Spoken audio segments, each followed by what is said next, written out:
Welcome back break के बाद। जैसा यूजुअली होता है, आज ब्रेक के बाद हमारा कई बार मोमेंटम कई लोगों को ब्रेक करना पड़ता है या छुट्टी का मोमेंटम ब्रेक करना पड़ता है, 1-2 हफ्ते लगते हैं।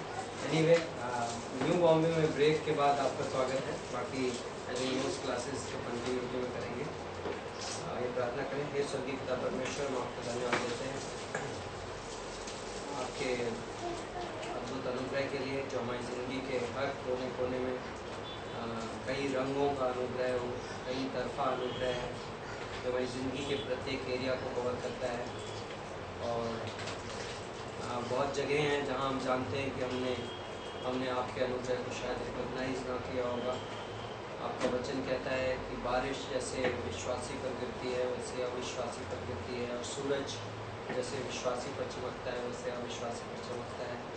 और एक कॉमन ग्रेस है जिसको हम अपनी ज़िंदगी के रोज़मर्रा की चीज़ों में हम ग्रहण करते हैं, और उसके बाद हमारी लाइफ में कई स्पेसिफिक अनुग्रह हैं आपके, जो हमारी लाइफ में बड़े स्पेसिफिक तरीके से आते हैं।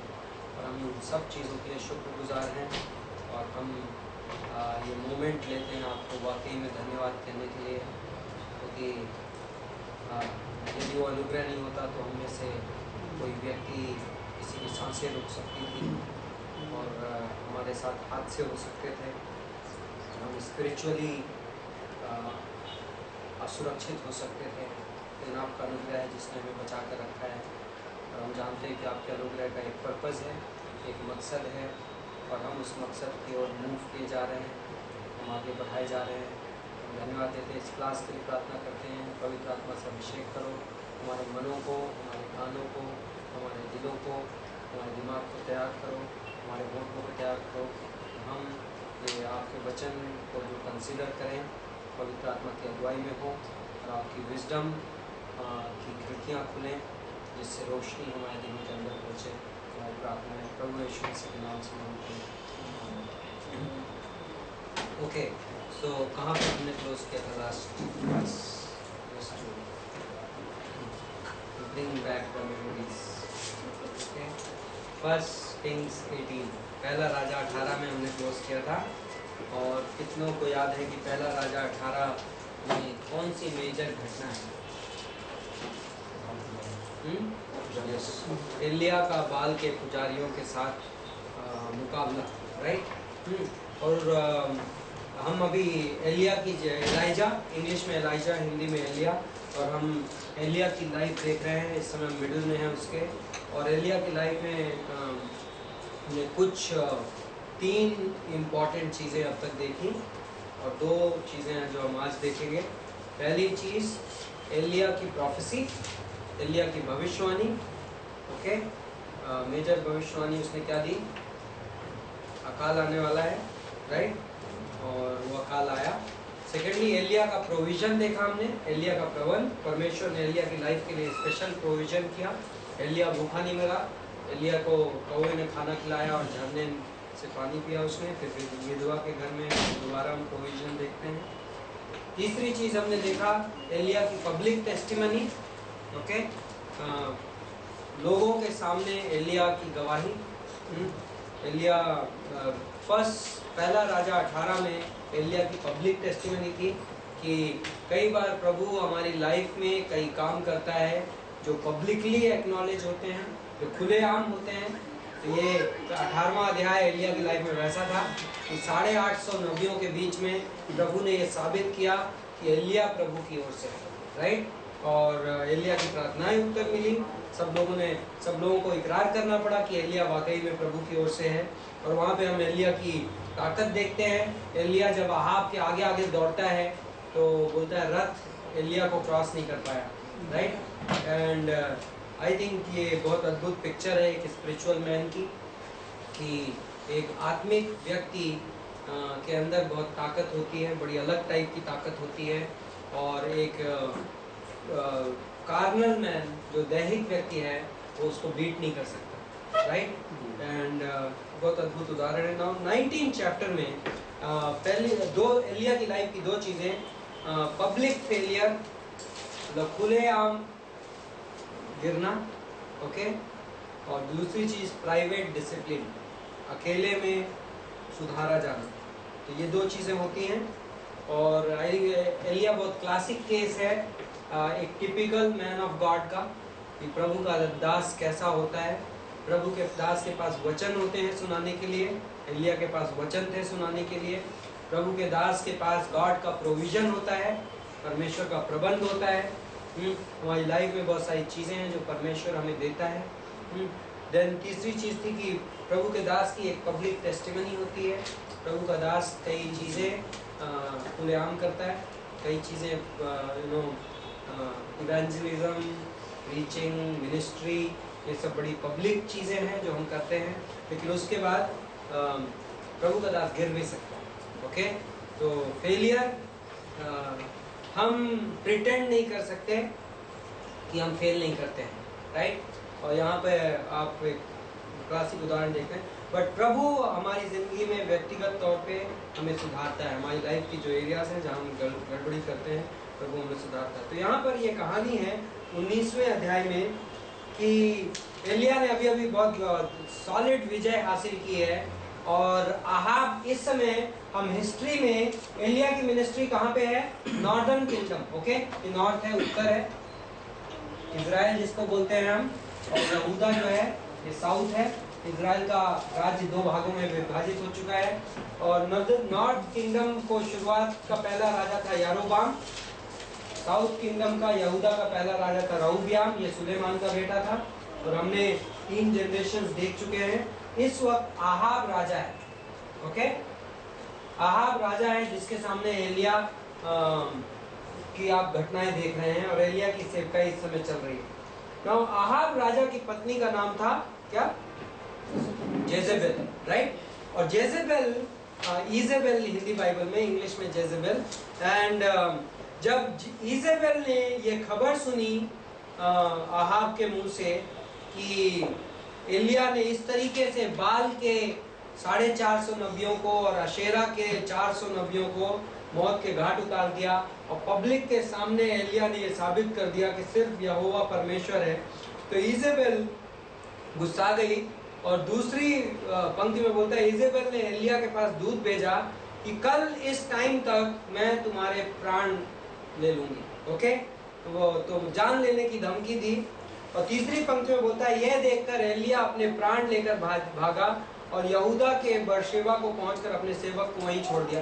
नाउ ये बड़ी मिस्टीरियस चीज है, क्योंकि कई बार आप एक तरफ तो देख रहे हैं कि एलिया 850 नबियों को उसने साइड कर दिया, राइट। और आहाब खड़ा था, मे भी आहाब की सेना रही होगी वहाँ पे, और एलिया को उस समय डर नहीं लगा। बट एक मैसेज इजेबेल से उसे इतना फेयरफुल कर गया, राइट। तो कई बार ये लगता है कि ऐसा कैसे हो सकता है। और ये हमारे विश्वासी जीवन की मिस्ट्रीज हैं कि कई बार प्रभु का दास बहुत सारे एरियाज में मजबूत होता है, और फिर एक छोटा सा एरिया आता है जिसमें इंसान वीक पड़ जाता है।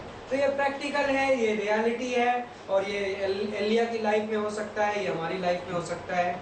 और जब याकूब के लेखक ने लिखा, याकूब की किताब में याकूब ने लिखा कि Eliya, I don't know Hindi Bible इसको कैसे लिखता है, Elijah was a man with like passions as like us. तो एलिया का जो नेचर था, एलिया का जो स्वभाव था, हमारे जैसा कमजोर था, राइट। तो आई थिंक जेम्स इस घटना को दिमाग में रखा होगा एलिया की लाइफ में वाइल उसने वो वर्स लिखी। एनीवे, एलिया जाता है और एलिया प्रभु से प्रेयर करता है, एक अनयूजुअल प्रेयर। और मे भी आपने अपनी लाइफ में ऐसी प्रेयर कभी करी होगी, और मे भी आप आइडेंटिफाई करेंगे जब एलिया कहता है कि प्रभु मेरी जान ले लो, अभी खत्म हो गया, अब मुझसे झेला नहीं जाता, राइट। एंड एक्चुअली कई बार ऐसा होता है। ये 2 चीज़ें मैं सोचता हूँ कि डिस्करेजमेंट में शैतान ये 2 टाइप के प्रोजेक्शंस बहुत बार विश्वासियों की लाइफ में डालता है। पहला है कि am I really saved, right. क्या जब वीक मोमेंट्स में कई बार लोग ये सवाल करते हैं, क्या मैंने वाकई में मैं सेव्ड हूँ, मैं उद्धार में हूँ। एंड आई थिंक ये शैतान का बड़ा कॉमन प्रोजेक्शन है। यदि लोग लोग प्रिटेंड ना करेंगे और लोग रियलिटी की बात करेंगे तो आपको बहुत सारे लोग मिलेंगे जो डिस्करेजमेंट के टाइम में इस तरीके के स्टेटमेंट्स अपने हार्ट में एटलीस्ट उनके हार्ट से गुजरा, कई बार हम एक्नॉलेज नहीं करते। सेकेंडली है कि मेरी लाइफ मीनिंगलेस, ये सेकंड थॉट है जो प्रोजेक्शंस जो शैतान कई बार विश्वासी की ज़िंदगी में भेजता है। मेरी ज़िंदगी का क्या काम है, इज़ टू मच, मेरे बस का नहीं है, एंड बेटर है कि मेरी जान चली जाए, राइट। एंड ऐसी प्रेयर्स आप और किसी को देखते हैं बाइबल में प्रे करते हुए? कोई और याद आता है आपको? हाँ, जो डिड जो प्रे लाइक दैट? मुझे याद नहीं है, लेकिन एनीबडी एल्स? योना, करेक्ट। योना ने प्रेयर की कि गॉड मेरी लाइफ खत्म कर ले, मुझे मार डाल। एंड मे बी मैं जस्ट हमारे माइंड को स्टर अप करने के लिए क्वेश्चन पूछ रहा हूँ। एनीवे, तो ये यहाँ पर जाता है और झाड़ के तले लेट जाता है और सो जाता है। एलिया थका हुआ है, ओके। नाउ परमेश्वर एक दूत भेजता है और वो पानी देता है, उसे रोटी देता है, और 7वीं पंक्ति में बोलता है दूसरी बार यहोवा का दूत आया और उसे छूकर कहा उठकर खा, क्योंकि तुझे बहुत भारी यात्रा करनी है। तब उसने उठकर खाया पिया, ओके। सो गॉड का प्रोविजन हमारे वीक मोमेंट्स में भी आता है, राइट। जब हम बैक स्लाइड कर रहे होते हैं, और ये बहुत अद्भुत लेसन है। आई थिंक ओल्ड टेस्टमेंट में ये लेसन बड़ा प्रेशियस है, और ये लेसन आपको ओल्ड टेस्टमेंट में कई बार मिलता है ना, कि बैक स्लाइडिंग मोमेंट में भी गॉड अपने लोगों का हाथ नहीं छोड़ता है, राइट। जब हम कमजोर होते हैं, जब हम निराश होते हैं, जब हम फेथ में ऑलमोस्ट टूट चुके रहते हैं, इवन देन गॉड हमारे साथ है, और गॉड के प्रोविजंस हमारी लाइफ में बंद नहीं होते। तो ये खाना खाता है, मजबूत करता है, और फिर बोलता है 40 दिन और 40 रात चलते चलते परमेश्वर के पर्वत होरेब को पहुंचा। नाउ यदि आप अब इजराइल का मैप देखें और कॉन्टेक्स्ट आपका क्लियरली सेट हो, तो यहाँ पर आपके हैंडआउट्स में एक मैप है। एलिया की मिनिस्ट्री इस एरिया में, इजराइल में है, ओके, नॉर्थ किंगडम में।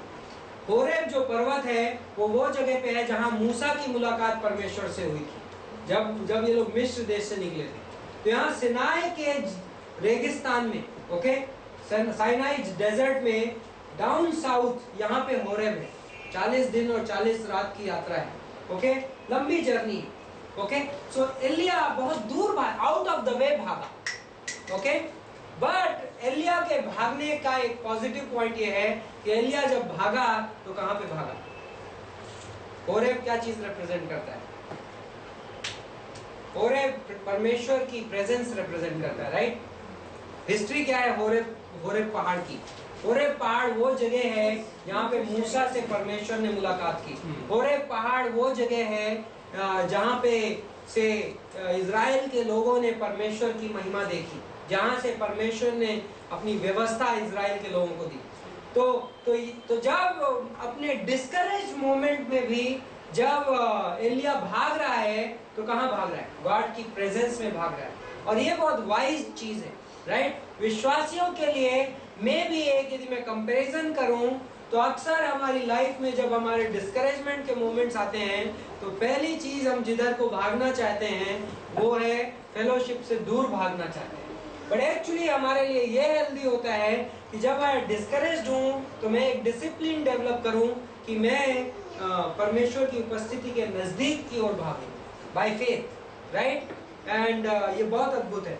एनीवे, गॉड का मैसेज आता है 11वीं पंक्ति में, निकल के आके पहाड़ के सामने खड़े हो। और बहुत फेमस कहानी है और आपने बहुत प्रीचिंग सुनी होगी इस पोर्शन पे, और इसलिए मैं इस पे ज़्यादा समय नहीं बताऊंगा। बट पहले आंधी आई, फिर भूकंप आया, फिर आग आई, और अनएक्सपेक्टेडली परमेश्वर उसमें प्रेजेंट नहीं था। गॉड ने इनवाइट किया एलिया को, आओ पहाड़ पे खड़े हो, मैं तुमसे बात करूंगा। और आंधी आई, आंधी में परमेश्वर नहीं मिला। भूकंप आया, भूकंप में परमेश्वर नहीं मिला, आग में परमेश्वर नहीं मिला। और उसके बाद बोलता है एक दबा हुआ धीमा सा शब्द सुनाई दिया, स्टिल स्मॉल वॉइस, राइट। तो ये अद्भुत अपने आप में ये बहुत अद्भुत एप्लीकेशन है इसका, बहुत अद्भुत इलस्ट्रेशन है ये। कि गॉड दिखा रहा है कि वो किस तरीके से अपने आप को मैनिफेस्ट करता है अक्सर, और वो ये है कि गॉड अक्सर मिरेकुलस, चमत्कारिक, रोमांचक, बहुत भारी दिखने वाली घटनाओं की बजाय गॉड की प्रेजेंस हमें किन चीज़ों में मिलती है? धीमे से शब्द में। और धीमा सा शब्द क्या चीज़ रिप्रेजेंट करता है? Presence of God through the word of God. Okay, परमेश्वर के वचन के द्वारा परमेश्वर की उपस्थिति, राइट? परमेश्वर का वचन आया। मुख्य बात यह है कि वो धीमी सी आवाज में क्या आया? परमेश्वर का वचन आया। और कई बार हम एज अ बिलीवर हम आग मांगते हैं परमेश्वर से या भूकंप मांगते हैं, लेकिन परमेश्वर का मैनिफेस्ट करने का जो सबसे कॉमन तरीका है वो अपने वचन के द्वारा अपने आप को मैनिफेस्ट करता है, राइट? तो एलिया कंप्लेंट करता है गॉड से कि मैं तो बड़ा परेशान हूँ, मैं अकेला हूँ और मेरे साथ कोई नहीं है और लोग मेरे जान के दुश्मन बन गए हैं। तो 15वीं पंक्ति में गॉड का आंसर ये है। ओके, मैं एक वर्स मिस कर गया और वो कहाँ पर है? आगे। ओके, तो गॉड पहले एलिया को क्या बोलना चाहिए? सेंटिमेंटल काउंसलिंग देता था। ओके, कई बार काउंसलिंग में हमें इस चीज़ की ज़रूरत होती है। कई बार जब काउंसलिंग के लिए कोई पर्सन आता है, और ऑफ कोर्स हमें आइडेंटिफिकेशन और सेंटिमेंटल काउंसलेशन में डिस्टिंग्विश करना आना चाहिए कि ऑफ कोर्स यदि कोई व्यक्ति मुझसे सलाह मांगने आया है, किसी दुविधा में है, किसी परेशानी में है, तो मैं उसके साथ इतना समय ज़रूर बिताता हूँ कि जिससे उसे ये पता चल सके कि मेरा अनसेड मैसेज है कि भाई मैं भी तेरी जगह पे हूँ। मैं आइडेंटिफाई करता हूँ जो गलती तेरे से हो रही है वो मुझसे भी हो सकती है और इसलिए मैं तुझे काउंसल कर सकता हूँ, ये मेरी क्वालिफिकेशन है। But at the same time बहुत इनिशिएशन होता है ऐसे मोमेंट्स में कि आप मुझे भावनाओं में कंसोल करो। ओके, और टिपिकल काउंसलिंग वर्ल्ड में उस टाइप की होती है। Almost total content typical counselling का वो होता है कि आप रो रहे हो तो मैं आपके साथ हाँ में हाँ मिलाऊंगा और कहूँगा वाकई आपके साथ बहुत बुरा सलूक हुआ है। और वैसी काउंसलिंग बड़ी पैलेटेबल होती है। लेकिन यहाँ पर आप देख रहे हैं गॉड नेक्स्ट मूव पे सीधे मूव कर जाता है। गॉड एंटरटेन नहीं करता ये बात कि एलाइजा से ओ मैं इतना मुसीबत में हूँ, ये चल रहा है, आपको नहीं पता मेरे लाइफ में क्या चल रहा है। ऑलराइट, गॉड नेक्स्ट, आगे बात करते हैं, आगे क्या? ओके, एंड इंपॉर्टेंट पार्ट यहाँ पर ये है, गॉड यहाँ पे 3 इंस्ट्रक्शंस देता है एलाइजा को। ओके, और तीनों के तीनों जो इंस्ट्रक्शन है वो हिस्ट्री चेंज करने वाले इंस्ट्रक्शंस हैं। ओके, इतिहास बदलने वाले। पहला बोलता है आराम का राजा होने के लिए हजाएल को अभिषेक करो। ओके, आराम के राजा नेक्स्ट किंग कौन होगा आराम का, वो डिक्लेयर करता है गॉड एलाइजा। ओके, उसका रेलेवेंस ये है कि ये राजा इजराइल देश की जो बाल की पूजा है उसको ध्वस्त करेगा। ओके, तो गॉड एक विदेशी राजा को यूज करेगा इजराइल की गलतियों को सुधारने के लिए। तो ये हेजल इन इंग्लिश। दूसरा, इजराइल का राजा होने के लिए निमशी के पोते येहू का, अभी आहाब राजा है, येहू का अभिषेक करने को आज्ञा दी जाती है। तीसरा,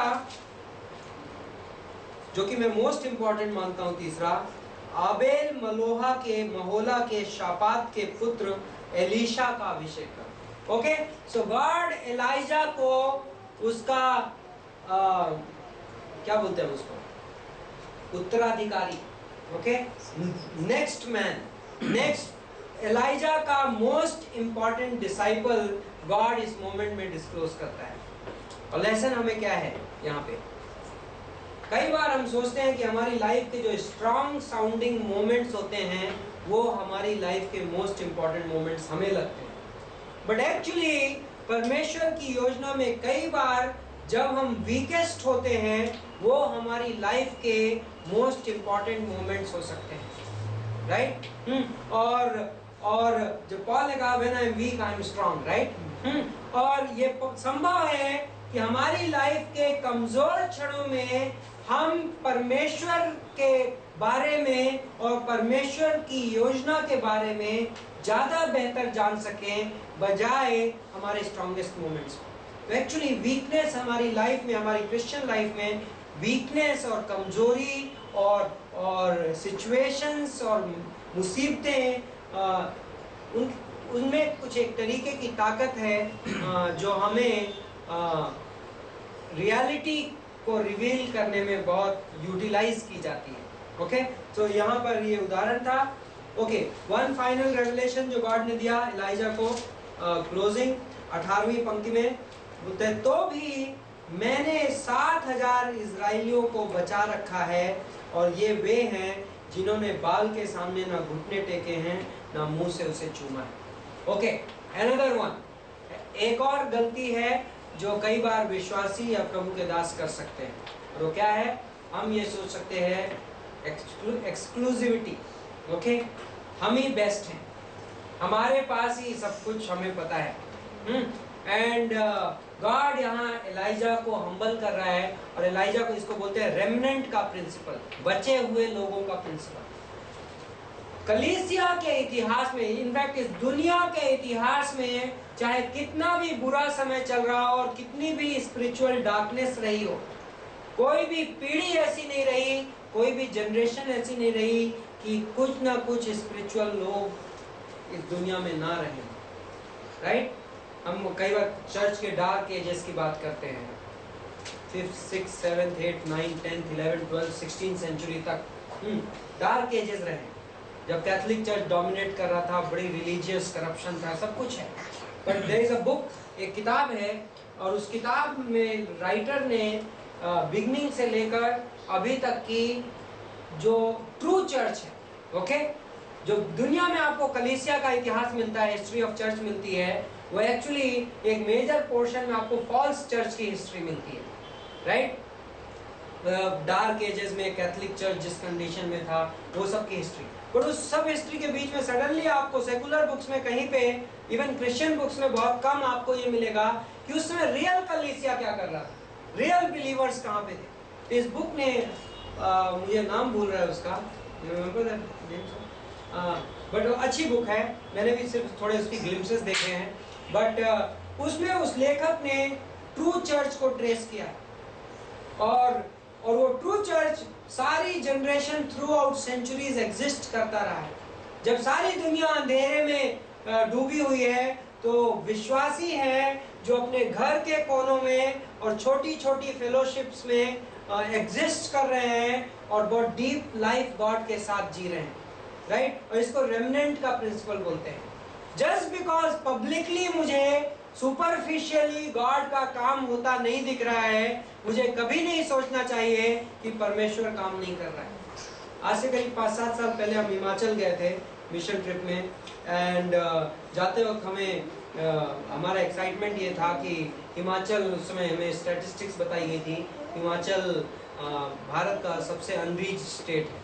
बट अद्भुत गवाही ये थी कि जब हम हिमाचल में गॉस्पेल सुना रहे थे, हमारे पास एक हायर्ड बस थी, हम करीब आई थिंक 20-22 लोग थे हमारे चर्च के, और कम से कम 3 से 4 ओकेजन, मैं उस समय नया बिलीवर था एक्चुअली, मुझे 1-1.5 साल हुए थे चर्च में, बट कम से कम 4-5 डिफरेंट सॉलिड ओकेजन्स में हमें बहुत अद्भुत गवाहियाँ देखने मिली, जहाँ हमारी मुलाकात बिलीवर्स से हुई, और गॉड ने हमें ये दिखाया कि हम सोचते हैं कि हम सबसे पहले कहीं पहुंच रहे हैं, बट एक्चुअली परमेश्वर हमसे पहले पहुंचा हुआ होता है, राइट। तो हमें हमेशा रेमनेंट का प्रिंसिपल ध्यान रखना है कभी भी। तो इसलिए हम कभी भी अपनी सिचुएशन को एक लिमिट से ज़्यादा क्रिटिसाइज नहीं करते हैं।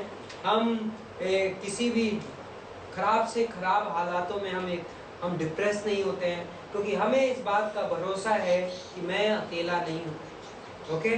और एलिया अकेला नहीं था, गॉड मुझे बता रहा है, ओके। नाउ आउट ऑफ 3 आज्ञाएं जो दी गई है एलाइजा को, इसमें से एक आज्ञा पूरी होने का यहाँ पे जिक्र है, और बहुत अद्भुत लेसन है। एलिया और एलीशा का संबंध, ओके। एलीशा अब एलिया का नेक्स्ट डिसाइपल है और गॉड एलीशा को रेज अप करेगा एलिया के उत्तराधिकारी के रूप में।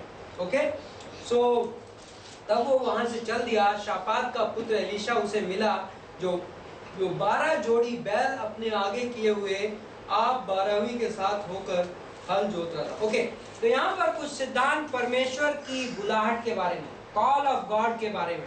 ओके, एलीशा को अपनी लाइफ में कॉल यहाँ पर रिसीव हुई।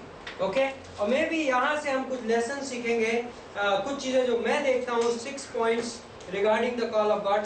फर्स्ट चीज ये है, कॉल ऑफ गॉड उन लोगों के लाइफ में आती है जो ऑलरेडी गॉड ने उन्हें जो दिया है उसमें इन्वॉल्व होते हैं।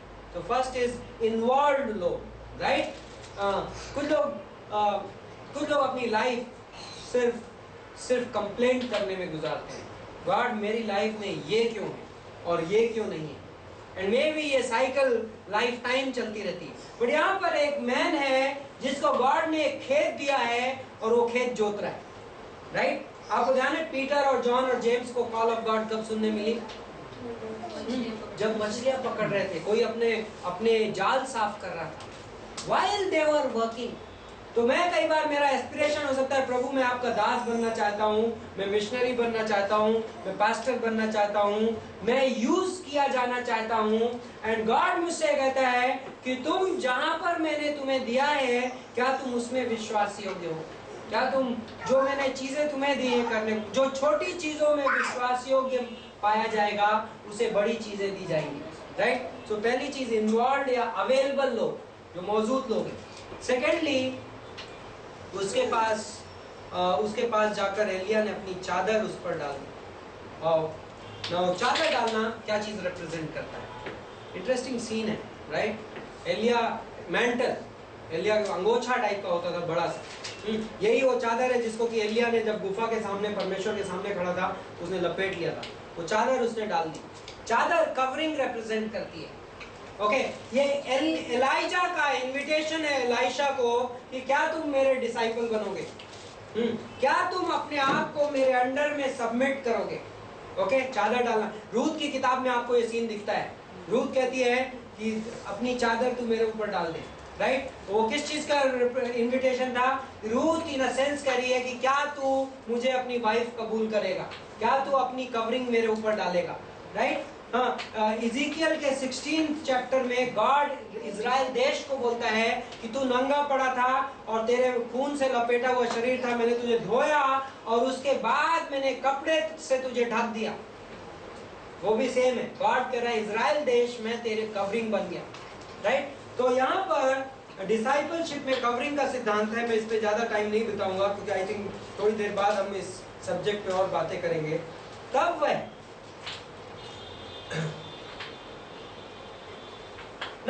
वह बैलों को छोड़कर एलिया के पीछे दौड़ा। See this scene. यहाँ पर यह नहीं कहा कि एलीशा ने जाके चादर डाल के उसको आधे घंटे का भाषण दिया कि कॉल ऑफ गॉड क्या होती है। एलीशा ने चादर फेंकी और एलिया अपने रास्ते में चल दिया। एंड ही इज वेटिंग कि अब तुम पीछे आओगे या तुम वंडर करोगे या क्या करोगे। और यहाँ पे कह रहा है एलीशा उसके पीछे भागा। Important principle. कई बार पास्टर शिवेली ये बात कहते हैं डिसाइपलशिप की क्लासेस में।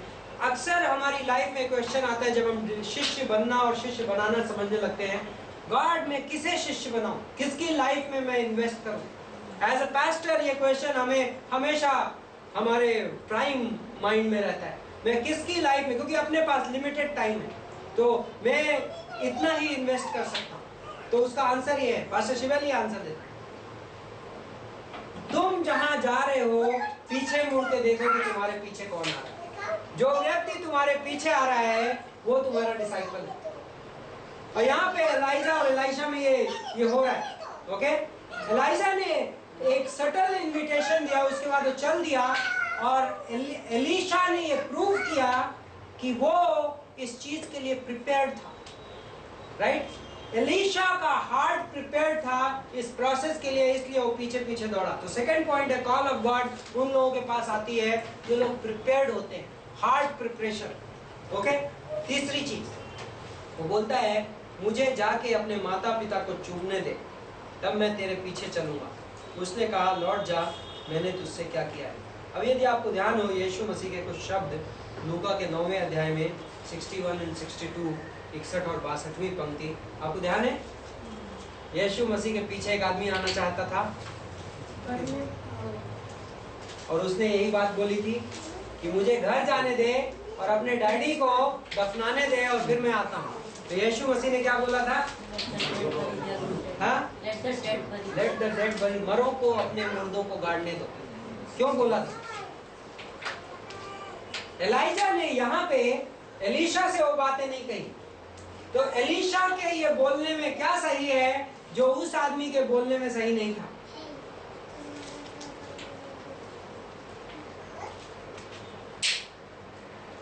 क्या उसके डैडी मरे हुए थे ऑलरेडी? नहीं, राइट? यदि मेरे डैड जीवित हैं और मैं कह रहा हूं कि मुझे जाके उनको दफनाने दे फिर मैं आता हूं, तो मैं कितने दिन का एक्सटेंशन मांग रहा हूं? किसने देखा है? May be 10 years, may be he will die after me. So that means कि मैं एक एक्सक्यूज दे रहा हूं, राइट? While यहाँ पर वो केस नहीं है। यहाँ पर ये जेन्युइन एलीशा के लिए सरप्राइज कॉल है।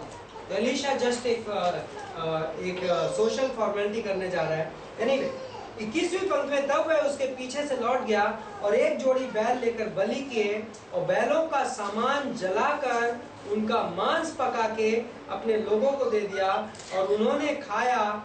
तब वह कमर बांधकर एलिया के पीछे चला। ओके, सो एलाइशा के ये एक्शंस हमें बताते हैं कि वो कॉल को रेस्पॉन्ड करने के लिए सीरियस था, राइट?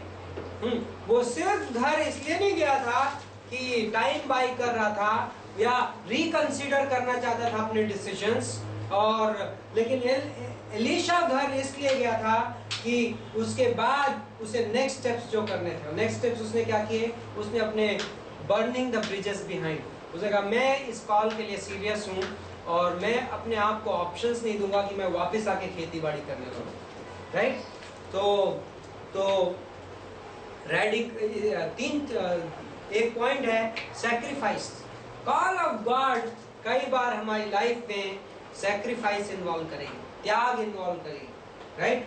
और चौथी चीज, कॉल ऑफ गॉड कई बार हमारी लाइफ में रेडिकल हो सकती है। यहाँ पर एलीशा कुछ रेडिकल काम किया। आप बोलेंगे या मैं बोलूँ ह्यूमन विजडम में, कह रहे भाई कम से कम बैल अपने घर वालों के लिए छोड़ जाते, राइट? और ह्यूमनली स्पीकिंग, लॉजिकली स्पीकिंग वो बेटर ऑप्शन होता, बट समहाउ एलीशा ने वो काम नहीं किया, राइट? और कॉल ऑफ गॉड कई बार बड़ी रेडिकल होती है। रेडिकल के लिए हिंदी में क्या वर्ड है? मैंने बीच में खोजा था, एनीवे, रेडिकल होती है पागलपन, या एक और बेटर वर्ड था पागलपन, जस्ट कुछ था। हाँ, इट मे साउंड क्रेजी।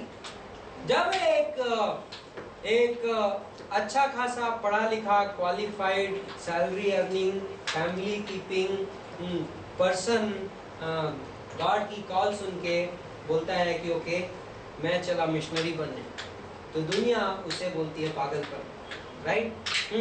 और मे बी एलीशा को कई लोगों ने बोला हुआ है पागल है।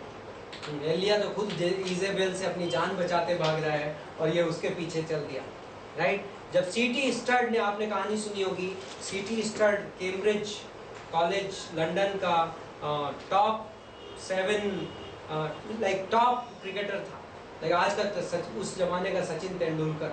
एंड सीटी स्टड ने कॉल ऑफ गॉड सुनी तो वो चाइना मिशन फील्ड में निकल गया। दुनिया ने क्रिटिसाइज किया उसे, और सीटी स्टड अकेले नहीं, साथ में उसके 6 और टीम मेंबर्स उसके साथ निकल गए। और सीटी स्टड की बायोग्राफी में आप 2 फोटोज को पैरेलल देखते हैं। एक तरफ सीटी स्टड का वो मकान है लंदन में जिसमें वो ग्रो अप हुआ था, कैसल है पूरी की पूरी, और दूसरी तरफ सीटी स्टड का 90-95 साल की उम्र में अफ्रीका में सीटी स्टड ने 3 मिशन फील्ड देखे, चाइना, इंडिया और अफ्रीका। और अफ्रीका में 90s में, लेट 90s में वो मरा, और जब 90s की उम्र में सीटी स्टड एक अफ्रीकन झोपड़े के सामने बैठा हुआ है। और ये दोनों फोटो बायोग्राफी में साइड बाय साइड है। आप इसे क्या बोलोगे? Radical. Call of God radical होती है। कई बार इट में साउंड, हर कोई आपसे, यदि आप कॉल ऑफ गॉड को रिस्पॉन्ड करोगे तो आप ये नहीं एक्सपेक्ट कर सकते कि आपका हर कोई चाहने वाला आपको एग्री करेगा, और हर कोई चाहने वाला ये कहेगा वाकई आप बहुत अच्छा काम कर रहे हो। यदि आप उस तरीके का एप्रिशिएशन खोज रहे हो तो मे बी आप कभी भी कॉल ऑफ गॉड को रिस्पॉन्ड नहीं कर पाओगे, क्योंकि यदि वो रेडिकल नहीं होगी तो कॉल ऑफ गॉड नहीं हो सकती। Okay, next, readiness. एलिशा की रेडीनेस इससे दिखाई पड़ती है कि एक्चुअली मैंने रेडीनेस, प्रिपेयर्ड वाले में मैंने रेडीनेस बोल दिया, तैयार। मैं प्रिपेयर्ड जब बोल रहा था तो मैं उस सेंस में बोल रहा था कि ये व्यक्ति कॉल ऑफ गॉड आने के पहले अपने आप को उस पोटेंशियल के लिए तैयार करता है। फॉर एग्जांपल बाइबल कॉलेज या वचन पढ़ना, प्रार्थना करना, ये सब प्रिपरेशन। ओके, और रेडीनेस वो है कि जब शमूएल आवाज आई तो शमूएल कहता है प्रभु मैं यहाँ हूँ, राइट। और जब एलिया ने चादर फेंकी तो एलीशा ने कहा भाग क्यों रहे हो एलिया, जा क्यों रहे हो, मैं तो चादर के बाद कुछ एक्सपेक्ट कर रहा हूँ, आई वॉन्ट अ कन्वर्सेशन, रुको मैं आ रहा हूँ, राइट। वो है रेडीनेस। ओके, एंड लास्ट है और वह उसकी सेवा टहल करने लगा। Sixth crucial element, servanthood. Call of God आपको सेवक बनने की ओर अग्रसर करेगी। यदि आप सेवा नहीं करना चाहते तो ये पोटेंशियल है कि आप अपनी लाइफ में कॉल ऑफ गॉड मिस कर दोगे, क्योंकि लीड इस दुनिया में अगुवाई बहुत करना चाहते हैं लेकिन सेवा कम लोग करना चाहते हैं, कम से कम हार्ट में। और कई बार कॉल ऑफ गॉड आपको लाइफ में मे बी कई बार लोगों को काफ़ी टाइम तक चर्च के दरवाजे पे खड़े होकर लोगों की वेलकमिंग करनी पड़ती है, और कोई बोलेगा अरे मैं तो पास्टर बनना चाहता हूँ तो मैं ये काम क्यों करूँ। तो आप पॉइंट नहीं समझ रहे हैं कि यदि आप उस जगह पे सर्व नहीं कर सकते तो आप उस जगह पे भी सर्व नहीं कर सकते। पास्टर शिवेली की टेस्टिमनी है कि 10 साल तक पास्टर बनने के पहले 10 साल तक वो जब बाइबल कॉलेज कर रहे थे तो एक जेल में उन्हें नौकरी मिली थी, राइट, बताइए मैंने, हैं। और जेल में वो रोज रात को कैदियों को, खतरनाक जेल थी, और वहाँ पे कैदियों को टॉयलेट जाने में भी किसी न किसी को कंपनी देनी पड़ती थी, दरवाजे के बाहर खड़ा रहना पड़ता था। तो परेशान रहते थे अपने जॉब से कि गॉड मुझे आप ऐसी जॉब में क्यों रखे हो। और 10 साल तक कंटिन्यूसली उन्होंने वो जॉब की पार्ट टाइम बेसिस पे जब वो बाइबल कॉलेज कर रहे थे। और गॉड ने 10 साल तक वो प्रेयर करते रहे गॉड ये जॉब छुड़वा दो, और गॉड ने वो जॉब नहीं छुड़वाई।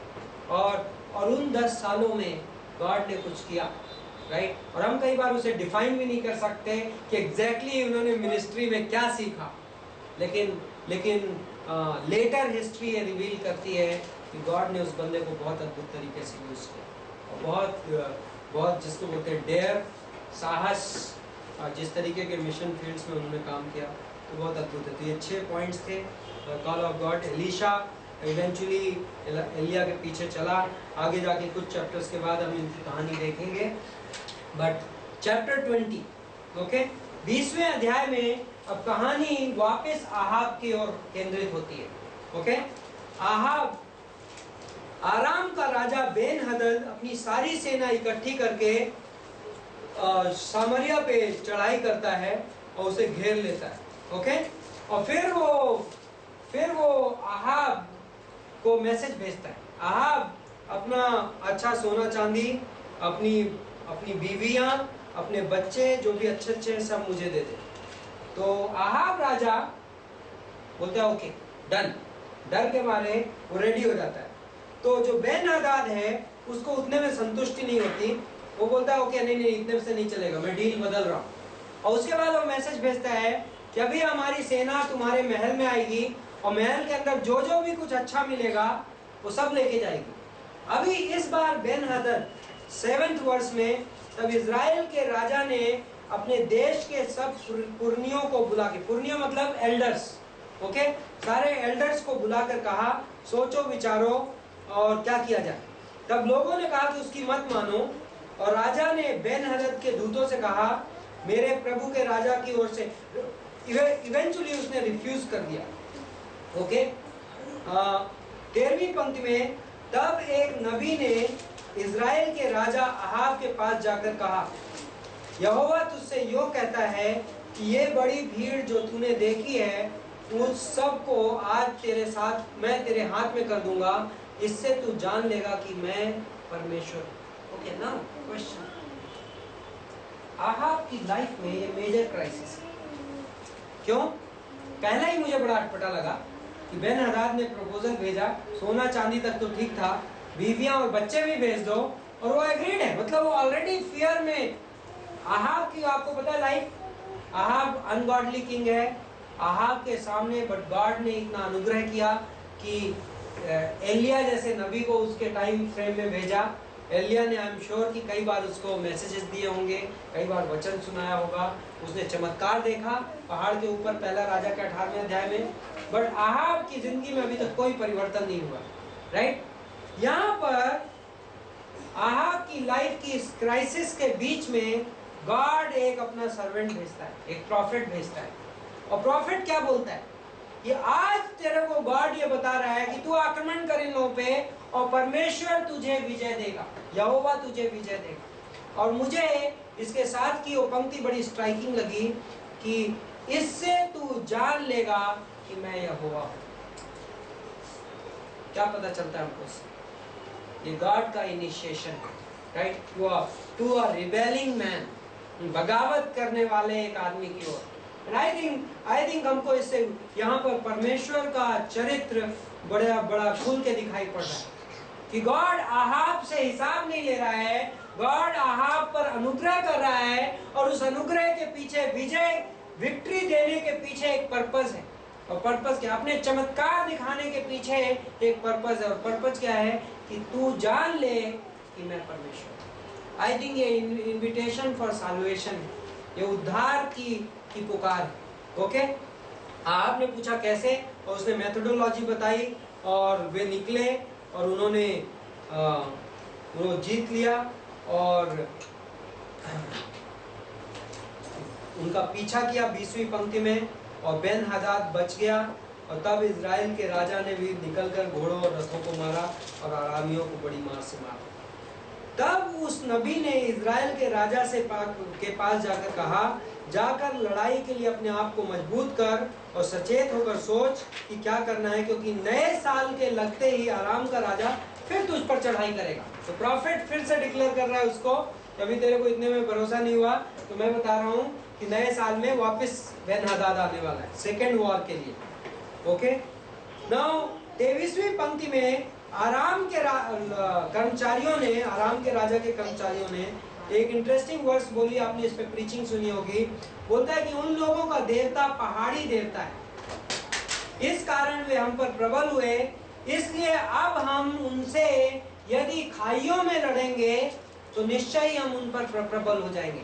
Right, God of valleys, God of mountains and God of. Now इस सोच के पीछे क्या है? जितने भी मूर्ति पूजक या माइथोलॉजिकल रिलीजन्स होते हैं उसमें अक्सर गॉड्स को पहाड़ों से एसोसिएट किया जाता है। आप इंडिया में बहुत खूबसूरती से जानते हैं बात, राइट, कि बहुत सारे टेम्पल्स, बहुत सारी होली प्लेसेस कहाँ पे पाए जाते हैं? पहाड़ों के ऊपर। उसके पीछे थिंकिंग क्या है? उसके पीछे थिंकिंग ये है कि पहाड़ ऊंचाई पे है और स्वर्ग के नजदीक है, इसलिए गॉड्स उस जगह को इजीली विजिट करते हैं। ये उसकी माइथोलॉजिकल थिंकिंग है उसके पीछे। तो ये एग्जैक्टली सेम थिंकिंग से ये सोच रहे हैं, और वो कह रहे हैं कि उनका परमेश्वर पहाड़ियों का परमेश्वर है, इसलिए चूंकि इस बार लड़ाई पहाड़ों में हुई इसलिए ये लोग जीत गए। तो एक काम करते हैं, नेक्स्ट टाइम हम वैलीज में लड़ते हैं। ओके, बट गॉड ये प्रूव करता है, और आगे जाकर आप देखते हैं कि जब परमेश्वर इसके अहाब के पास संदेश भेजता है तो परमेश्वर 28वीं पंक्ति में, तब परमेश्वर ने उसी नबी से इज़राइल के राजा के पास जाकर कहा कि यहोवा यूं कहता है कि आरामियों ने यह कहा है कि यहोवा पहाड़ी का देवता है परंतु नीची भूमि का नहीं है, इस कारण मैं उस बड़ी भीड़ को तेरे हाथ में कर दूंगा, तब तुम्हें बोध हो जाएगा कि मैं यहोवा हूं। राइट, तो गॉड ये प्रूव कर रहा है कि मैं सिर्फ पहाड़ियों का परमेश्वर नहीं हूँ, मैं खाइयों का भी परमेश्वर हूँ। एंड पर्सनल एप्लीकेशन हमारे लिए इसमें से ये है कि गॉड हमारी सिर्फ पहाड़ियों में नहीं होता, गॉड हमारी लाइफ में, हमारी खाइयों में भी हमारे साथ होता है, राइट। हमारा परमेश्वर सिर्फ पहाड़ों का परमेश्वर, पहाड़ों मतलब ऊंचाइयों का। कई बार हम विक्टोरियस होते हैं तो हमें क्या लगता है, वाह गॉड मेरे साथ है, राइट। लेकिन कई बार जब हम खाइयों से गुजरते हैं तो हमें लगता है अभी गॉड हमारे साथ नहीं है, भाई पता नहीं प्रभु तूने मुझे कहाँ छोड़ दिया है। लेकिन गॉड ये हमसे बोल रहा है कि मैं सिर्फ पहाड़ों का परमेश्वर नहीं हूँ, मैं खाइयों का भी परमेश्वर हूँ, राइट। और दाऊद ने अपनी फेमस भजन संहिता 23 में ये कहा कि though I walk through the valley of shadow of death, thou are with me, right, I shall fear no evil. यदि तू मैं यदि मौत की परछाई की खाइयों के बीच से भी गुजरूं तो तू मेरे साथ है और इसलिए मैं नहीं डरूंगा, राइट। तो ओके, तो सेकंड विक्ट्री, दूसरी बार भी ये लोग जीतते हैं। सेकंड जब जीत होती है तब बेन हदद राजा सरेंडर कर देता है, ओके, आत्मसमर्पण करता है। आप देखेंगे 34वीं पंक्ति में या उससे पहले वो सिर पे टाट और कमर में टाट और सिर पे रस्सी बांध के राजा के पास पहुंचता है, और आहाब यहाँ पे जनरॉसिटी दिखाने के लिए बेन हदद से को छोड़ देता है, से एग्री कर लेता है। विक्ट्री नाउ, ये एटीट्यूड क्या बताता है, गॉड इससे नाराज होता है, परमेश्वर इस बात से नाराज होता है, तूने बेन हदद को क्यों छोड़ दिया, ये क्वेश्चन आता है आपके पास। तो आहाब जब बेन हदद को छोड़ा तो इसमें क्या प्रॉब्लम है, वाह सडनली आहाब, यदि मीडिया होती तो मीडिया आहाब को हीरो बना देती, राइट, वाह कितना अच्छा राजा है, वो जीत गया और फिर उसके बाद उसने अपने दुश्मन को छोड़ भी दिया। या मैं भी एक मोरल पॉइंट ऑफ व्यू से आहाब का एक्शन हमें भी अच्छा लग सकता है, वाह ये तो करुणा है, लेकिन फिर गॉड क्यों नाराज। आई थिंक एक टेंडेंसी है जो कई बार बिलीवर्स में पाई जा सकती है या अनबिलीवर्स में भी, और वो क्या है पता है, विजय किसने दी थी, विजय क्या रियली में आहाब की थी, नहीं। लेकिन यदि मैं उस विजय में अपने हिसाब से, यदि मैं वो जनरसिटी सिर्फ अपने क्रेडेंशियल्स के आधार पे दे रहा हूं तो मैं इनडायरेक्टली क्या कर रहा हूं, मैं उस विजय का क्रेडिट स्वयं को दे रहा हूं, राइट। विजय परमेश्वर ने मुझे दी, तो बेन हदद को छोड़ना या नहीं छोड़ना किसका हक है, परमेश्वर का हक है। यदि आहाब को क्या करना चाहिए, वो नबी अवेलेबल है, राइट, वो 3 साल से तुझे बार बार संदेश लाके दे रहा है, तो उस नबी के पास तू जाकर पूछ सकता है कि यहोवा क्या बोलता है, बेन हदद को छोड़ना है या नहीं छोड़ना है, तो क्रेडिट किसको जाती, परमेश्वर को जाती। लेकिन मोमेंट आहाब ने स्वयं निर्णय ले लिया बेन हदद को छोड़ने का, वो निर्णय परमेश्वर द्वारा अप्रिशिएट नहीं किया गया, क्योंकि परमेश्वर द्वारा दी गई विजय का क्रेडिट स्वयं आहाब ले रहा है। और कई बार हम ये काम कर सकते हैं अपनी लाइफ में, गॉड हमें विक्ट्रीज देता है, और फिर जब विक्ट्रीज हो जाती है और सब कुछ हो जाता है और जब समय बीत जाता है, मुसीबत खत्म हो जाती है, तो हम अपनी पीठ पर थपथपाने लगते हैं, वाह हमने कितना अच्छा किया, राइट। एनीवे, यहाँ पर 35वीं पंक्ति में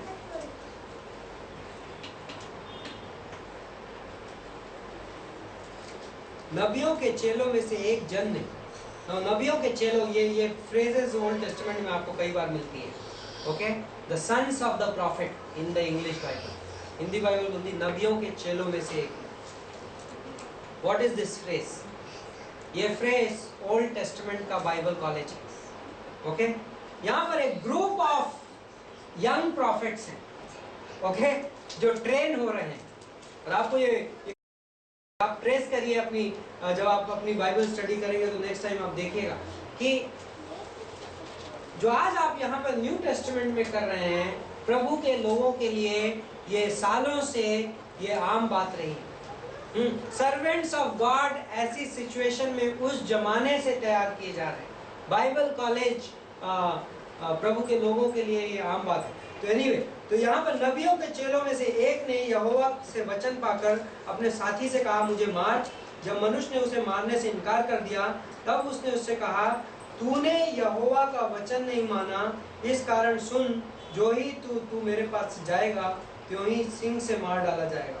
एनीवे नाउ क्या यहाँ पे क्या this seems also very strange right, कि दो बाइबल कॉलेज स्टूडेंट्स हैं और एक ने आके दूसरे स्टूडेंट से बोला कि मुझे मार, भाई इस आदमी ने कहा भाई कैसे मार सकता हूँ, हाँ उसने मना कर दिया और उसने कहा ये परमेश्वर की ओर से था, तूने परमेश्वर की अवज्ञा की इसलिए तुझे सजा मिलेगी। वेरी स्ट्रेंज, बट प्रिंसिपल ये है कि obedience, okay.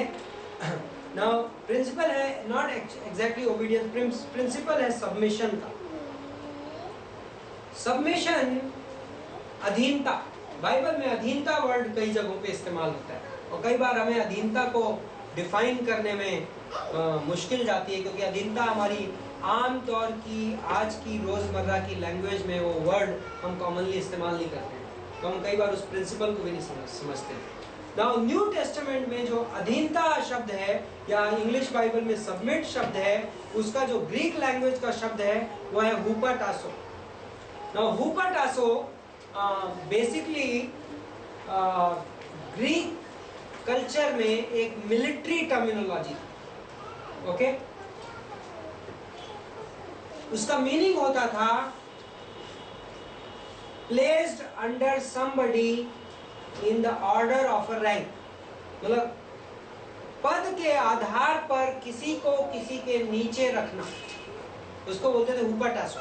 For example military में एक ऑर्डर होता है, सेकंड लेफ्टिनेंट के ऊपर मेजर, कैप्टन, कैप्टन के ऊपर मेजर, मेजर के ऊपर लेफ्टिनेंट कर्नल, लेफ्टिनेंट कर्नल के ऊपर brigadier, maybe I am skipping some, but brigadier के ऊपर में भी लेफ्टिनेंट जनरल, फिर उसके ऊपर जनरल, राइट। नाउ क्या ये जरूरी नहीं है कि क्वालिटीज में या ताकत में या स्किल्स में ये जरूरी नहीं है कि हमेशा नीचे वाला ऊपर वाले से कमजोर है।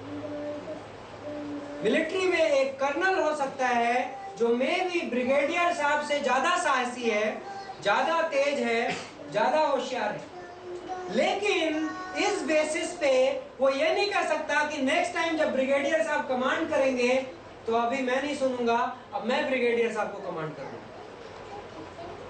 मिलिट्री प्रिंसिपल हुपाटासो का ये बोलता है कि मिलिट्री के कॉमन कॉज के लिए मैं इस पूरे ऑर्डर में एक जगह पे प्लेस किया गया हूं और मुझे उस ऑर्डर को ऑनर करना है, इसको बोलते हैं सबमिशन। उससे फर्क नहीं पड़ता कि कौन किससे बेटर है। तो जब बाइबल हमें कहता है कि अपने अगुओं के अधीन रहो या पत्नियों पतियों के अधीन रहो या तुम सब आपस में एक दूसरे के अधीन रहो या प्रभु यीशु मसीह के कली, सबसे पहले हम परमेश्वर के सामने अपने आप को अधीन रखते हैं, फिर हम प्रभु यीशु मसीह की कलीसिया के सामने अपने आप को अधीन करते हैं और फिर हम अपने पर्सनल रोल्स में फैमिली के अंदर और चर्च के अंदर अपने पर्सनल रोल्स में एक दूसरे के आगे अधीन होते हैं, ओके। लेकिन अधीनता में एक चीज है जो ओबीडियंस में नहीं है। अक्सर ओबीडियंस कुछ इस तरीके का होता है। ओबीडियंस का मतलब ये होता है, ओबीडियंस जो वर्ड है वो है हुपो अकुओ। हुपो वर्ड का मतलब होता है अंडर, टासो का मतलब होता है प्लेस, हुपो अकुओ का मतलब होता है हियरिंग अंडर, मतलब नीचे रह के सुनना, ओके, वो आज्ञा पालन। ना नीचे रह के सुनने में का क्या मतलब कि जब मैं आपसे कुछ सुन रहा हूं तो मैं आज्ञा पालन करने के लिए सुन रहा हूं, मैं उसको इवेल्युएट करने के लिए नहीं सुन रहा हूं, मैं उसको उससे तर्क करने के लिए नहीं सुन रहा हूं। कई बार बच्चे करते हैं, मैं उस आपको टेस्ट करने के लिए नहीं सुन रहा हूं। बच्चे क्या करते हैं, कई बार आप पहली वार्निंग देंगे तो बच्चे आपको टेस्ट करेंगे, ओके मैं नहीं ओबे कर रहा हूं तो मैं साइलेंट बैठा हूं, मैं न्यूट्रल पोजीशन पे बैठा हूं और मैं ये देखना चाहूंगा कि आप नेक्स्ट स्टेप क्या लेते हैं।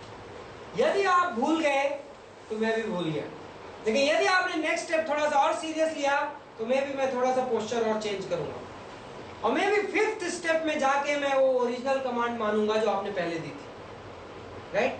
कई बार हम परमेश्वर के साथ ऐसा करते हैं, कई बार हम ऑर्डर ऑफ सबमिशन में ऐसा करते हैं। बट हियरिंग अंडर, नीचे रह के सुनने का मतलब होता है कि जैसे मैंने सुना वैसे ही मैंने आज्ञा मानी। तो रियल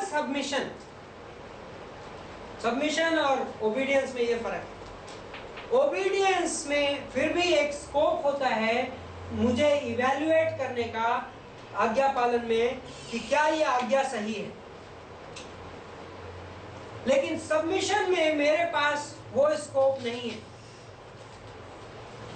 और न्यू टेस्टामेंट में हम सब बिलीवर प्रीस्ट हैं और सबसे पहले हम परमेश्वर के सामने अधीन हैं, और यदि परमेश्वर की अधीनता के को कोई और अधीनता मुझे अपोज करने पे मजबूर करेगी तो मेरी पहली अधीनता परमेश्वर के सामने है, राइट? और ये हम ये बात को समझते हैं, बट फिर भी यहाँ पर जो केस है वो ऐसा है, वो बोलता है मारो, और इसने अपना दिमाग लगा लिया। यदि ये व्यक्ति अनॉइंटेड है और यदि ये व्यक्ति प्रभु की ओर से है तो irrespective of the nature of that person मैं अपने आप को उसके नीचे सबमिट कर रहा हूं। ओके, नाउ यहाँ पे ये बाय द वे इलस्ट्रेशन था। तो इसके बाद आप देखते हैं कि ये आदमी जाके इवेंचुअली राजा के पास पहुंचता है, ओके, अहाब के पास, और अहाब को बेसिकली एक पैराबल के द्वारा, एक दृष्टांत के द्वारा अहाब को ये बोलता है 42वीं पंक्ति में, तब उसने राजा से कहा, यहोवा तुझसे यूं कहता है, इसलिए कि तूने अपने हाथ से ऐसे एक मनुष्य को जाने दिया जिसे मैंने सत्यानाश हो जाने को ठहराया था, तुझे उसके प्राण की वजह अपना प्राण और उसकी प्रजा के वजह और अपनी प्रजा देनी पड़ेगी। गॉड का जजमेंट अहाब पे आया, किस बात के लिए? बेन हदाद को छोड़ने की वजह से। गॉड कह रहा है, क्योंकि तूने अपना दिमाग लगा लिया, तूने जिस एरिया में तुझे रिस्पॉन्सिबिलिटी नहीं लेनी थी, तुझे दिमाग नहीं लगाना था, यदि ये आज्ञा परमेश्वर की ओर से है, तो जब रियल सबमिशन तब होता है जब कई बार जो डिमांड मेरे ऊपर प्लेस की जा रही है वो मुझे पूरी तरीके से समझ नहीं आ रही है और मुझे में भी वो वाइज नहीं लग रही है, बट पीटर ने कहा, हमने रात भर मछली पकड़ी है प्रभु और हमें नहीं मिली, और हम एक्सपर्ट मछुआरे हैं और तू बढ़ई है, तुझे मछली पकड़ने के बारे में क्या आता है? कुछ वर्ड्स मैं ऐड कर रहा हूँ, हाँ, लेकिन तेरे वचन की वजह से मैं जाल डालूंगा। ओबीडियंस जब मेरी कैलकुलेशन को फिट भी ना हो तब भी मैं बाय फेथ, यदि मैं उस कमांड को और उस ऑर्डर को जब मैं सबमिट करता हूं तो उसको रियल सबमिशन बोलते हैं, और कई बार वो बहुत चैलेंजिंग होता है। और समझ में आने वाला सबमिशन बाहर अविश्वासी भी कर लेते हैं, बाय द वे, राइट? लेकिन क्रिश्चियन लाइफ में जो गॉड की जो रिक्वायरमेंट है वो डिफरेंट है। कई बार हमें कई सालों के बाद उसकी विजडम दिखाई पड़ेगी, और मैंने अपनी लाइफ में पर्सनली कई बार देखा है कि कई बार आप जस्ट सबमिट करते हो, और मे भी कई बार आप रिलक्टेंटली सबमिट करते हो। आप कहते हो, oh my God, just because I am a believer. Okay, यदि मैं विश्वासी नहीं होता तो मैं ये नहीं करता, लेकिन प्रभु मैं कर रहा हूँ। अद्भुत है, मुझे ऐसे कई मोमेंट्स याद रहते हैं कि महीनों के बाद, सालों के बाद मैं कहता हूँ, वाओ, आई वॉज अ फूल। यदि मैंने वो किया होता जो मुझे सही लगता था तो मैं मूर्खता कर रहा हूँ, और ये परमेश्वर की बुद्धिमत्ता। तो यहाँ बेन-हदाद पे जजमेंट आया और वो उदास और अप्रसन्न होकर घर गया। Wow, what should I be done? Ahab को क्या करना चाहिए? कई बार लोग उदास और अप्रसन्न हो जाते हैं, कई बार लोग इमोशनल हो जाते हैं, कई बार लोग, आप जब अनकंफर्टेबल बातें कहते हो या कई बार अनकंफर्टेबल चीजें होती हैं, लोग इमोशनल, भावनात्मक हो जाते हैं, भावुक हो जाते हैं, राइट? लेकिन क्या भावुकता किसी चीज का सोल्यूशन है? क्या अहाब के पास कुछ और करने का ऑप्शन था? Yes, exactly. Ahab could freely go to God and say, प्रभु हो गई गलती, माफ कर दो, राइट? बट अहाब ने उल्टा चूज किया। सीएस लुइस ने एक बहुत अद्भुत अपनी एक किसी बुक में, मुझे बुक का नाम नहीं याद है, बट सीएस लुइस ने एक चैप्टर लिखा है उस बुक में जिसका टाइटल है मैन विदाउट चेस्ट। ओके, बिना छाती के आदमी। माइंड ब्लोइंग है क्योंकि सीएस लुइस बोलता है ज्यादातर लोगों के पास दिमाग होता है और बेली होती है। ओके, दिमाग सोच को रिप्रेजेंट करता है और बेली इमोशन को रिप्रेजेंट करती है। बट आज के जमाने में वो कहता है इंसान के पास छाती नहीं, हार्ट नहीं। हार्ट का क्या पर्पस है? हम सब के पास दिमाग है, सोचने की कैपेसिटी है, और हम सब के पास भावना की कैपेसिटी है। बट एक्चुअली हमारा हार्ट है, यदि वो सही जगह पे है तो उसमें ये क्षमता होनी चाहिए कि जब मेरे इमोशंस मुझे जो ना भी कहने को कहें, और यदि मेरा दिमाग उसे सही कहता हो तो मैं दिमाग की बात मानूं और इमोशंस की बात ना मानूं। और ये कैपेसिटी मुझे मेरे इमोशंस नहीं दे सकते, ये कैपेसिटी मुझे मेरा हार्ट देता है यदि वो राइट जगह पे है। और सीएस लुइस बोलता है आज की जनरेशन में लोग बिना छाती के हैं। लोगों को भावनाओं में जीना आता है, लोगों को सोचना आता है, लेकिन जब भावनाएं सोच के खिलाफ हो जाती हैं तो लोगों को दिमाग के अनुसार भावनाओं के अनुसार चलने की बजाय दिमाग के अनुसार चलना नहीं आता। आई थिंक वो पावरफुल बात है। और मे भी मैं उदास हूं और मे भी ये डिसीजन मेरे लिए अनकंफर्टेबल है, और जो न्यूज मैंने सुनी वो बहुत बहुत खराब है, लेकिन मुझे उठ के खड़ा होना आना चाहिए। Okay, what next? वचन क्या कहता है, राइट? और नबी क्या बोलता है, या वर्ड ऑफ गॉड क्या बोल रहा है? Next, chapter 21, 5 minutes, we'll close at chapter 21.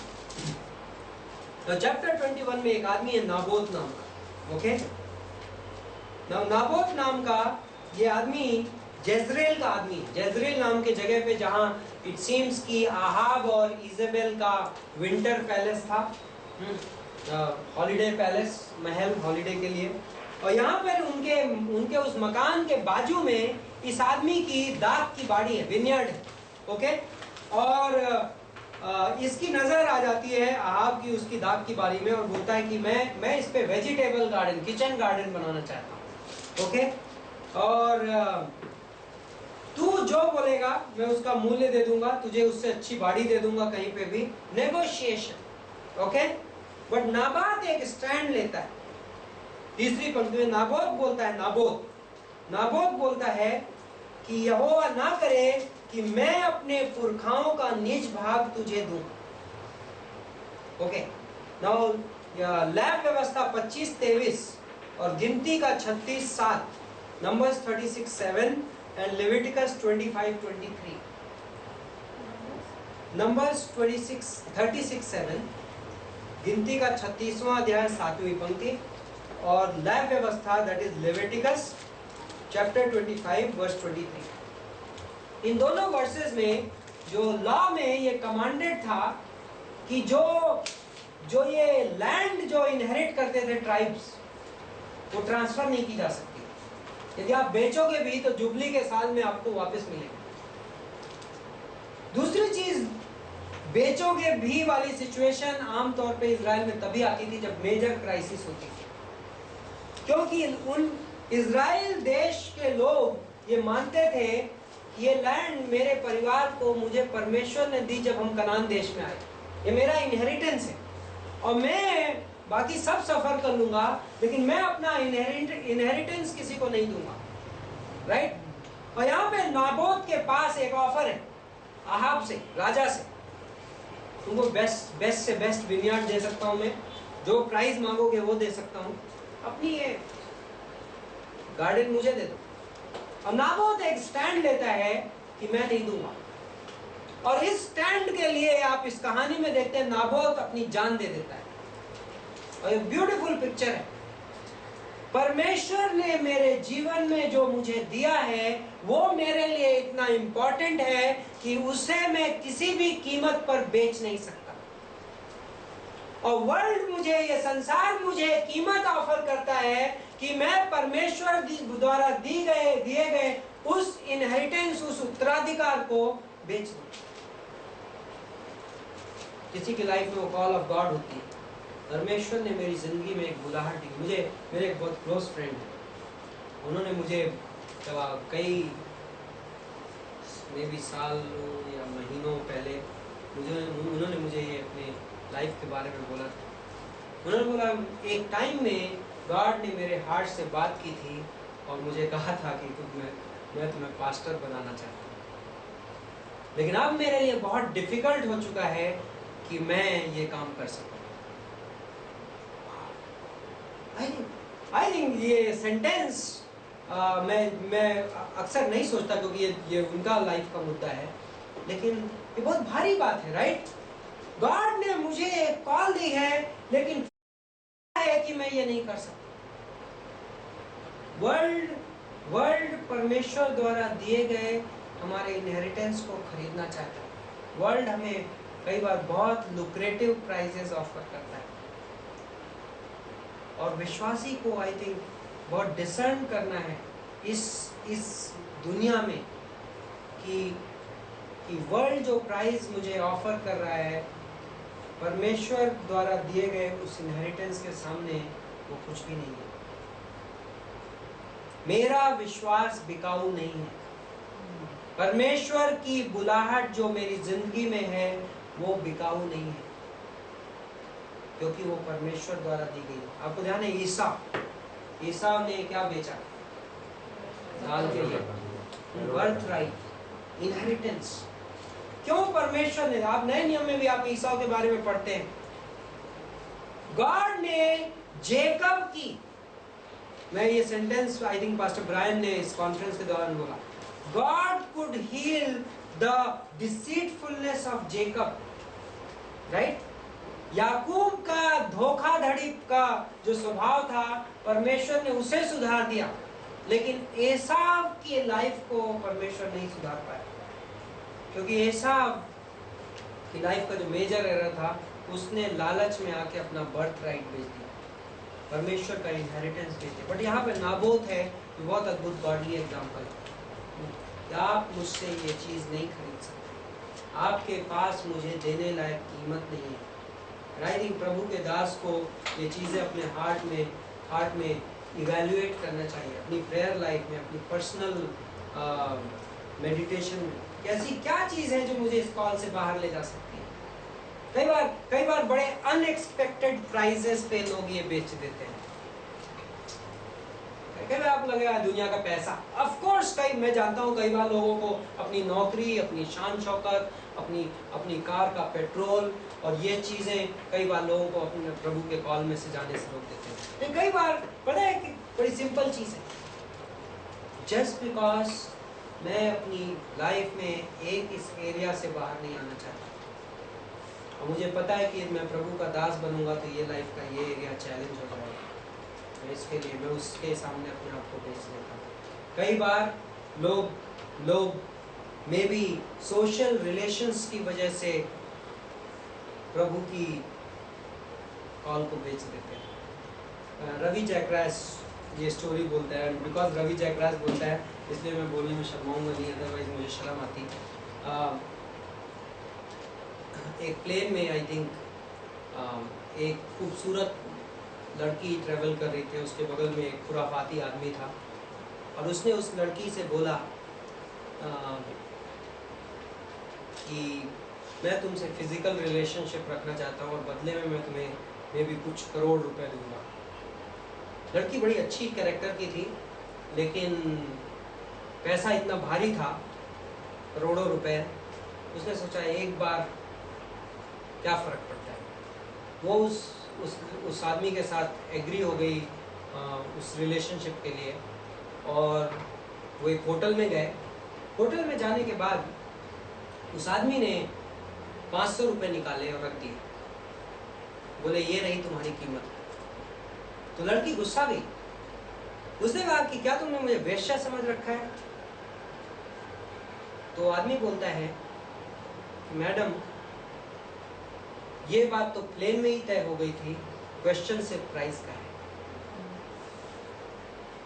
क्योंकि यदि आप 1 करोड़ के लिए जो काम कर रहे हो और 500 रुपए के लिए भी जो काम कर रहे हो, काम वही है, सिर्फ सब फर्क कीमत का है।